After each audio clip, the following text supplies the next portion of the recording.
Sabi nga nila, itong Gold Coast ay parang mini Miami, Florida.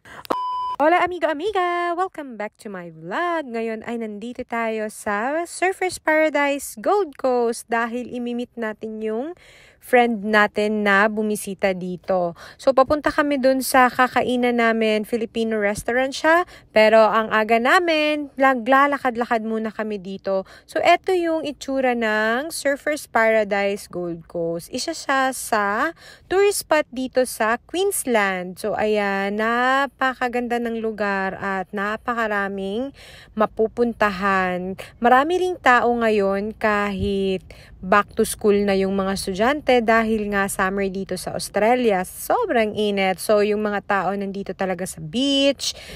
Sabi nga nila, itong Gold Coast ay parang mini Miami, Florida. Dinaanan na muna namin tong building na to na makakapagsana mall ka talaga.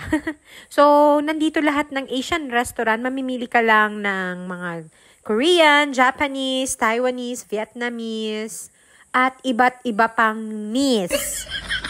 At syempre, hindi magpapahuli ang mga Philippines. Andito na nga kami sa sentro ng Surfers Paradise. Ayan, nakikita nyo ba yung paligid? Sa sobrang ganda, guys. Mafe-feel mo talaga na nasa bakasyon ka.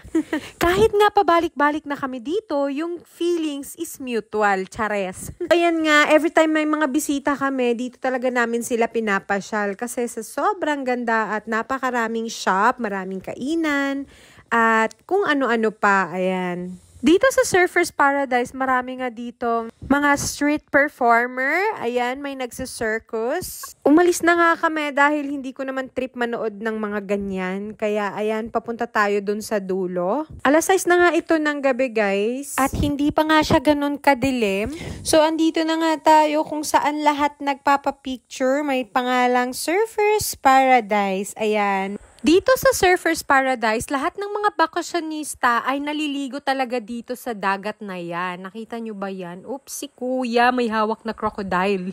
Dahil nga may market rin dito, kaya din nagsari ng mga Napatingin nga ako sa mga clips na to dahil ang gaganda ng kulay. Ayan, nandito pa si Manong, ang cute ng mga alaga niya. At babalik na nga kami dun sa restaurant na kakainan namin dahil nagsidatingan na yung iba naming kasama.